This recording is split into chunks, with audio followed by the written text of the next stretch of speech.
Hello everyone, Pantoufleee here today for a new review, and today we are going to take a look at the VK7201K, which is the new tier 10 super German heavy tank that appears in the game after the 5.5 update. So let's jump into it. First of all, we can compare it to the E100, his grand brother, because they both carry the same gun, but the VK reload is 1 second longer, meaning he will complete his reload in 15.8 seconds. The main difference between both of these super heavy is the armor. The frontal armor of the VK is really huge, and nothing is going to penetrate you except some tank destroyers with gold concerning the upper plate of the hull. Maybe the Yak Panther E100 can go through, but I don't think that the others can. And concerning the low part of the hull, everything is going through with gold, but without gold it's going to be quite hard to penetrate it, honestly. So really, you can really use your whole armor at the front to bounce some shots. Next, for me, the main difference that makes me think that the E100 is better is the fact that the VK has chicks on the turret and chicks on the side armor. In fact, the tank can easily be penetrated from this part that will appear in green on the screen. I will show you right now.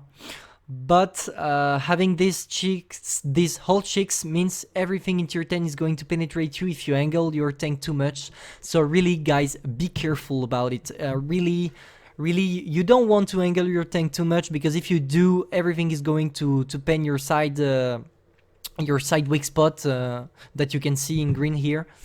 So concerning the mobility of the tank next, the tank is restrained at 35 km per hour and his mobility is really weak, as we could expect from a German tier 10 super heavy.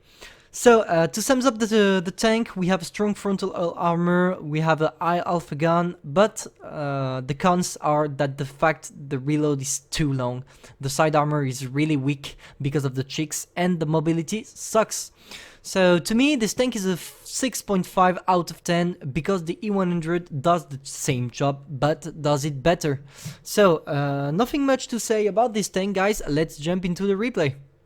So concerning the replay, we can see that we are both on each team. We have a fully complete tier 10 tanks in each team, except for one tier 9 in each team. So that's quite an interesting matchmaking. So you will really know if the tank is worth it in tier 10 like that. So that's pretty cool.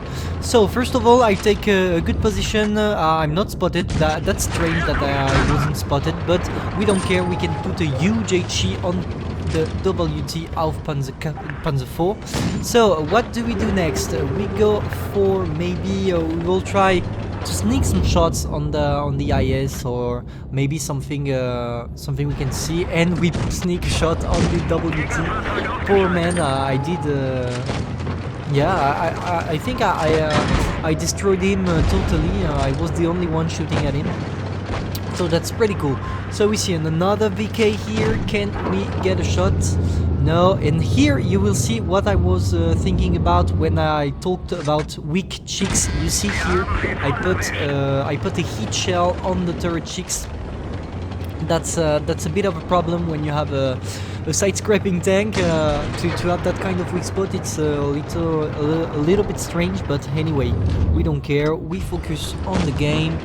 So we can clearly see that the VK and the T-57 want to push us, but they will not. Why? Because I have some friend with me. I have the Object 268, the Chaser, which is going hardcore on this VK and T-57. So he put one in the VK. I know the VK is reloading. That allows me to go through. And again, you see the cheeks are really weak. You see here, I put it straight into his cheeks, and the tank was angled. So, I mean, if the tank I shoot right now wasn't E100, my shell would have bounced.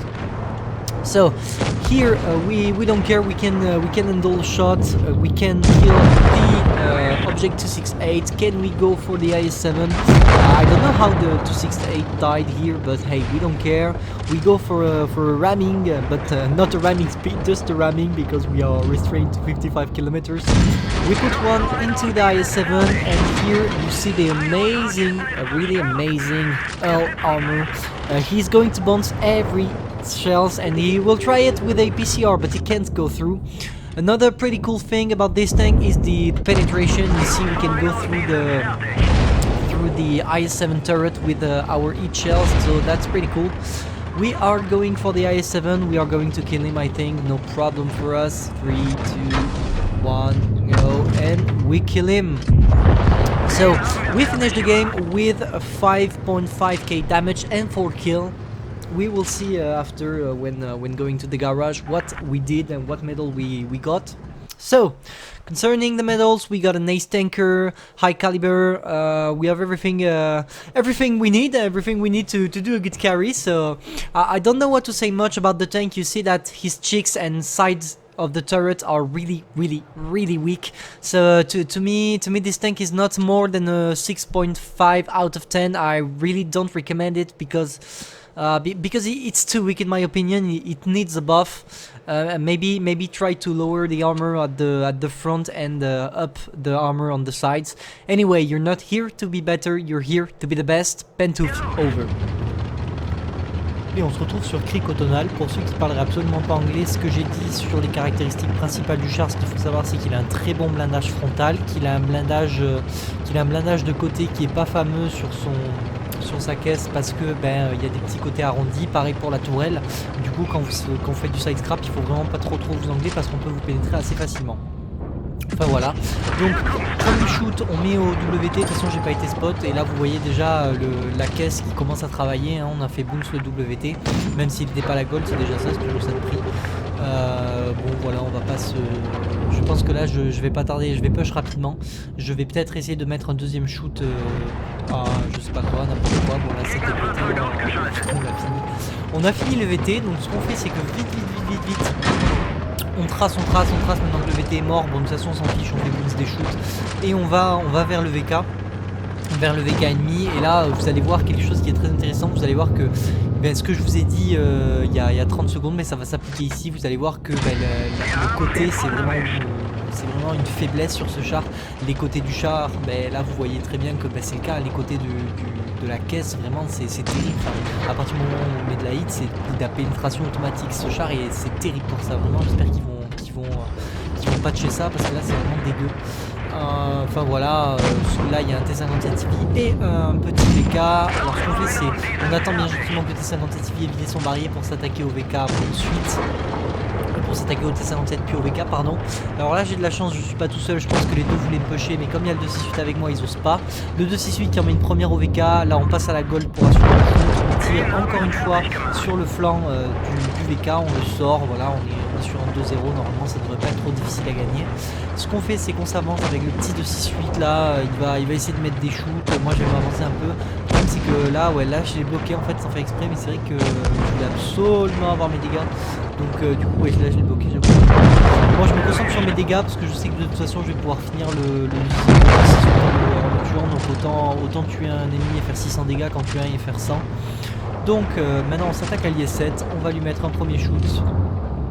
Directement, voilà, après on se colle à lui, là vous revoyez le bon blindage quand même à l'avant par contre vraiment le blindage est exceptionnel, vraiment là il n'y a rien à dire pour le coup, c'est vraiment que sur les côtés de la tourelle, de la tourelle et de la caisse que ça pue.